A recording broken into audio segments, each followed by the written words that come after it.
Sziasztok, szeretettel köszöntök mindenkit, szerda van, és ez itt a Georg Politika, és kezdem rögtön egy szolgálati közleménnyel. Holnap nem leszek, holnap pakolok, mivel péntek reggel útra kelek a Közel-Kelet fele, hogy ígértem nektek, hogy onnan is nagyon izgalmas helyekről tudósítsak, úgyhogy hétfőn találkozunk majd legközelebb. Na de vissza a mai adáshoz, itt van mellettem Armin Miripur barátom Teheránból, ugye volt egyszer-kétszer már a műsor vendége, most újra itt van, és megkértem, hogy beszélgessünk egy kicsit a Közel-Keletről. Ha már oda megyek, ugye ez mindig egy nagyon érdekes téma, mik történtek ott az elmúlt hetekben, és hát ami nagyon izgalmas volt, és beszéltem például kollégákkal Iszlamabadból, Pakisztánból, a moszkvai biztonsági konferencián a múlt héten, hogy az Egyesült Államok vissza akarja adni a táliboknak azt a pénzt, amit amerikai és nyugat-európai bankokba lefagyasztottak annó, és felrepentek olyan hírek Németországban, német titkosszolgálati források szerint az amerikaiak fel akarják használni a tálibokat Irán ellen. So I short translate for you. This is a very interesting topic. I spoke with colleagues from Islamabad, Pakistan and Moscow on this MIC, Moscow International Security Conference. The American government won't give back $3.7 billion for the Taliban government.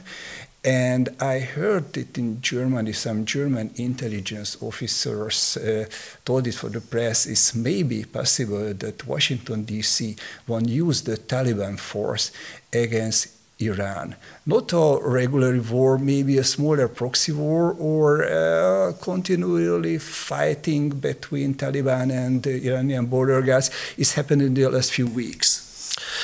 Well, first of all, I'm very happy to be here again. Thank you very much for the invitation. Well, I do agree with German intelligence because we have to know Taliban created by which country and which state? America. When we had a Democrat government in America, Taliban and Al-Qaeda was born against of Russian military. And I'm not surprised if Americans are supporting them. All the crisis, all the problems so far in the last 2 years, from 15th August to 2021 up to now, just answer one question. What was changed between this Taliban and the first Taliban? Nothing. Even worse. Yeah. Even worse. I translate for the viewers. Egyetért a német nézetekkel Armin is, mert mondja, hogy igazából kihozta létre az Al-Qaidát, kihozta létre a Talibánt az Egyesült Államok demokrata kormánya, még annó ugye a Szovjetunió ellen, tehát ők voltak az első mujahedek, akik harcoltak, később kialakult belőlük ugye az Al-Qaida, a bázis nevű, magyarra fordítva a terrorszervezet, és ugye a Talibán, ami diákokat jelent, azért mert egy vallási iskolából toborozták az első vezetőit ennek a szervezetnek, tálib diák, talibán, arabul plurál diákok, úgyhogy innen a név, és ahogy Armin is mondta, én is tökéletesen egyetértek vele, az első és az új talibán kormány között igazából semmi különbség nincs. The situation of Afghan women, Afghan Democrats, previous Afghanian people who used to work even for Americans, even who works with the European countries. What is the current situation with them? Taliban is just destroy everything, and America just being quiet, giving billions of dollars yearly, and never forget, they left probably the most modern military machines in Afghanistan, gave it as a gift to Taliban, and left. Ja. Hát az a probléma, ugye, hogyha megnézzük, hogy milyen most az az afgán nőknek a helyzete, katasztrofális. Ugye beszéltem már műsorban arról, most már a közparkokban nem mehetnek, nem sportolhatnak, egyedül nem hagyhatják el a házat, csak egy férfi kísérővel. Ez ugye lehet akár a testvérük, lehet akár a férjük, édesapjuk.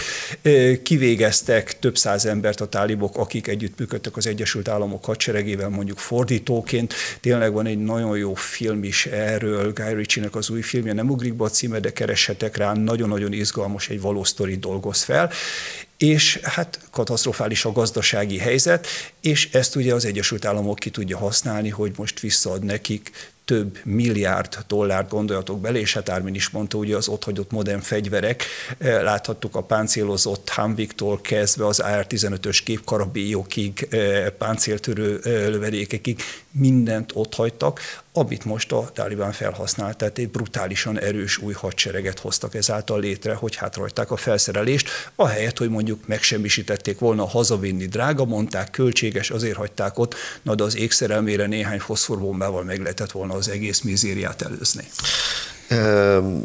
Right now we have a big problem with Iranian and Afghan border. There are always weekly, monthly problem between the two borders, and Taliban always try to make some problem for Iranian. They arrest also these Iranian soldiers. Approximately 900 kilometers. Yeah, exactly. And also there is a river. I think the name is Hirmand. If I'm correct, I'm not sure. And even they don't give the Iranian water rights on time. So everything is possible. And I'm not surprised because 22 years ago, Taliban attacked to Iranian consulate section in Kandahar, I think. Mm-hmm. Yes, I remember. Yes. And now we have nothing changed with this is one thing what people, I believe, understood, but American government and liberals did not understand. Taliban has not changed because they cannot be changed. They are Taliban.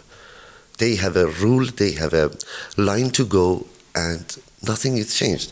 And they're still giving big and large number of money. For what? Hát igen, probléma van a határon, ugye ez a határ közel 1000 kilométer hosszúságú, nagy rész sivatag, de van egy folyó is, ott már vannak konfliktusok, mivel az afgánok elzárták az irániakat a víztől, tehát nem adnak nekik ebből a vízből. És ahogy Armin mondja, a tálibok nem változtak nekik, van egy vezető fonaluk, ugye ez a radikális iszlám, erről nem akarnak letérni, és már volt konfliktus régebben is, amikor Kandahárba például megtámadták ugye az iráni nagykövetséget, talán páran még emlékeztek, erre csúnya összecsapás volt, meg hát ugye tudjuk, a tálibok azok szuniták, az irániak síták, és ugye az irániak a hazara kisebbségért például már kiálltak. The Hazara minority in Afghanistan was attacked several times, and Teheran that time the Taliban government to let in peace these people because it could come to military intervention. Exactly, but the problem is that President Biden and Biden administration, they are in a completely wrong direction. They think they can control Iran by Taliban, but never underestimate Iranian military. Hát never. Igen, ez a probléma a demokratákkal és Joe Biden vezette kormányukkal, hogy nem értik meg, hogy milyen erővel néznek szembe, hogy milyen erős ugye az iráni hadsereg, meg a forradalmi gárda, a Sepah-Pasdaran, úgyhogy hát ebbe bele fog törni a bicskája a táliboknak, vagy bárkinek, ugye, aki kezet merne emelni Iránra. If anyone thinks that Daesh was destroyed just with American and Kurds and Russia, it's a big mistake. The first military and the first country who went to Syria and start fighting against Daesh was Iran. Irán, yeah. És hogy nagyon sokan tévednek, hogyha azt hiszik, hogy csak az amerikaiak, vagy hogy csak az oroszok semmisítették meg az iszlám államot, a Daesh-t. Igazából Irán volt az első ország, amely kiállt és egy frontot nyitott ellenük. Ugye ott is például rakétatámadásokkal, rohamosztagosokkal, tehát nagyon csúnyán odatették magukat, és hát sikerült is ugye ezt a világ legnagyobb, legveszélyesebb terrorszervezetét legyőzni. Tehát valóban itt két ország, Irán és Oroszország volt, amelyik a legsúlyosabb harcokat vívta. Értelemszerűen azért emlékezzük meg az iraki katonákról is, a moszuli csata például, de ott is például nagyon sok iráni katona és szakértő volt, akik segítették az irakiakat ebben a harcban. So we have other topics, van még azért egy-két dolog, amiről beszélnünk kellene. The growing illegal immigration worldwide. Usual emelkedik brutális módon az illegális migrációnak a száma, és ezt tapasztalják ugye a határt védő kollégák itt a magyar-szerb határon. What is the reason? Well, to be honest, what I can say again, the West and Americans are supporting a real dictatorships, especially in Middle East and Africa. If we see the nationality of immigrants, illegal immigrants, we see, I have never seen a German being a refugee in, for example, Iraq. Never. Never. Why? Because there you have democracy, you have freedom, you have respect, you have security. There, nothing. And this is all made by who? In Middle East, all the crisis. Yes. Okay, so what are we talking about? We destroy the countries, we leave it, and we support the dictatorship there, and we are expecting to have illegal immigration for zero. I'm against of illegal immigration, 100%, because there are possibilities to be as a legal immigrants, and I believe this is the best way. But there are a lot of people who also doesn't want to work, who also doesn't want to do anything, and they just come here. Or convicted criminals. Exactly. So, which is very interesting, those who deserve to be illegal immigrants as a refugee, they cannot move, and those who are disqualified and they have no problem in their countries, they can be refugees. Absolutely. Hát igen, ez a régi probléma, hogy tönkreteszünk egy országot, látjuk ugye mi történt Irakban is, amikor ilyen hajánál előráncigált mindenféle kitalációkkal, hogy vegyi fegyvereik vannak, antrax támadás készül, gáztámadás az Egyesült Államok és nyugati szövetségesség ellen. Tehát mindent kitaláltak, hogy a Saddam Hussein ellen. Oda mentek, szétszették az országot, kivégezték Saddam Hussein, és mit hagytak maguk után? Káoszt, amiből aztán terrorizmus lett, az emberek elszegényedtek, menekültek az országból, és utána hát igazából nem voltak nagyon sikeres kormányok, kivéve a mostanit. Ugye Mohammed Shia al-Sudani, the new president of Iraq, make it good job because creating jobs and had the people. You have seen it by your eyes. You experience it. Igen, most szerencsére Irakba ugye jártam nemrég, néhány hónappal ezelőtt, és ott azt láttam, hogy tényleg az új elnök, az új kormány, Mohammed Shia al-Sudani elnök munkahelyeket teremt, és a fiatalok már nem jönnek el. Tehát csak így lehet meggátolni az illegális immigrációt, hogy legyen egy jó gazdaság, egy erős gazdaság, munkahely és jövőkép a fiataloknak. De hogyha legyen az Afrika, a Közel-Kelet, az Európai Unió és az Egyesült Államok különböző diktátorokat támogat egy ideig, utána beavatkozik, szétszedi azt az országot, káoszt okoz, akkor annak mi az oka? Az, hogy az emberek elindulnak. Persze nem azok, akiknek igazán okuk lenne a menekülésre, azoknak általában nincs pénzük, hanem akik nem akarnak dolgozni, a segély érdekli őket, vagy pedig már úgyis keresi őket a rendőrség, és inkább meglépnek. Illegal immigration and illegal immigrants are dangerous, believe it or not. Because between 10,000 illegal immigration, even if 10 is dangerous and criminal, this is enough for the whole country which is hosting them. Igen, ahogy Ármin is mondja, ez egy veszélyes dolog, ugye bűnözők jönnek, terroristák jönnek, látjuk csak Németországban a bűnügyi statisztikákat. The German criminal statistic is more than 5 million criminal acts in one year, and mostly sexual delicts. És ugye a legtöbbjük ennek szexuális bűncselekmény volt, aminek fiatal, nem csak német, hanem külföldi, akár migrációs hátterű nők is áldozatul estek. Úgyhogy ez egy nagyon komoly problématika. Ugye Magyarországot mindig támadják, hogy nem engedünk be migránsokat, meg kizárunk mindenkit, úgyhogy kíváncsi vagyok Árminnak, ugye, mint egy iráni állampolgárnak, hogy mi erről a véleménye. Hungary is always attacked by liberals press. BBC, we are bad to the refugees, and the Hungarian administration do nothing. What is your experience with the Hungarian Office of Immigration? Well, I am not in a position to advise any European countries, but what I'm telling to especially liberals and Democrats, especially in America and in Brussels and in Berlin and in Paris, please do not educate us. Please do not teach us what to do and what is good for us. I believe Hungarians should make a decision for their own borders. The Prime Minister of Hungary, I mentioned it also last time, he is doing a great job having all borders secured. We have a very great security here in Budapest, in Hungary. Do not educate us. Do not educate the others. Let everybody make a decision for their own.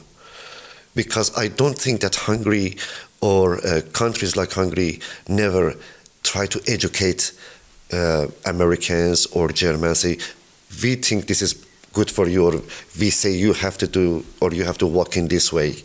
So they have to respect, which we don't see it. Mm-hmm. Which we don't see it. I believe Hungary is in a very hard pressure, by all the countries, liberal countries, but this is your culture, this is your border, this is your country. So they have to understand they cannot educate you and they cannot force you to open your borders. Absolutely, because we see the problems even in the neighborhood in Austria. Exactly, yeah. exactly. So I do believe Hungarian government is doing a great job to close the borders, because this is the only way to stop illegal immigrations. And this is good also for the people. They are risking their life to come to Europe to have a better life. Yeah, over the Mediterranean Sea. Yes, and they risk their lives. Go to embassy, apply for the visa. This is what I think Secretary of State, Hungarian Secretary of State, Peter Szijjártó mentioned a long time ago, that our gates are open, come here, but before that, we would like to identify you. This is not a big, let's request. say, request. Yeah. So just go to the embassy, let us identify you. If you are qualified, welcome. If not, sorry. Yeah. Igen, hát Árminak is ugyanaz a véleménye igazából, ami nekem vagy bármelyik konzervatív kollégámnak, barátomnak, hogy ne akarjon minket a nyugat arra tanítani, hogy és kivel akarjunk élni. Tehát fejezzék be azt, hogy nyomás alá helyeznek minket, és azt mondják, hogy hát az illegális migráció az egy jó dolog, ezekre az emberekre szükség van. Hát látjuk ugye a problémákat már csak, ha átmegyünk Ausztriába, mondjuk Bécsbe, a Favoriten kerületbe, és látjuk, hogy az emberek esténként, a helyi lakosok már nem nagyon mernek kimenni az utcára, de ugyanez van Berlinben, ez van Londonban, ez van mindenütt. Brüsszelt hagyjuk inkább. Jártam ott, nem kaptam visszafele repülőjegyet, egy éjszakai vonattal jöttem, aztán Münchenen keresztül. Hát a Gare de Midit este 11-kor nem kívánom senkinek, főleg ugye fiatal nőknek nem, vagy olyan embereknek, akik esetleg nem tudják magukat megvédeni. Úgyhogy ne tanítsanak minket, megvan a saját utunk, megvan a saját nézetünk, ez a mi hazánk, a mi országunk, és ezt mi meg akarjuk és meg is fogjuk védeni, amíg, hála jó Istennek, ilyen kormányunk van. Ezzel a műsoridőnk végére értünk, megköszönöm Árminnak, hogy itt voltál, Dedesem. Mamnun, thank you for being this small show here. És legközelebb már a Közel-Keletről jelentkezem hétfőn, úgyhogy ne felejtsetek el nézni, de természetesen nézzetek minden kollégát, és ugye néhány perc és már kezdünk is Dezse Balázsral, a The Wright Brothers-szel, úgyhogy ott is izgalmas, vidám, érdekes dolgok jönnek. Sziasztok, és szeretek titeket. Thank you very much. Thank you, Dedesem, Mamnun.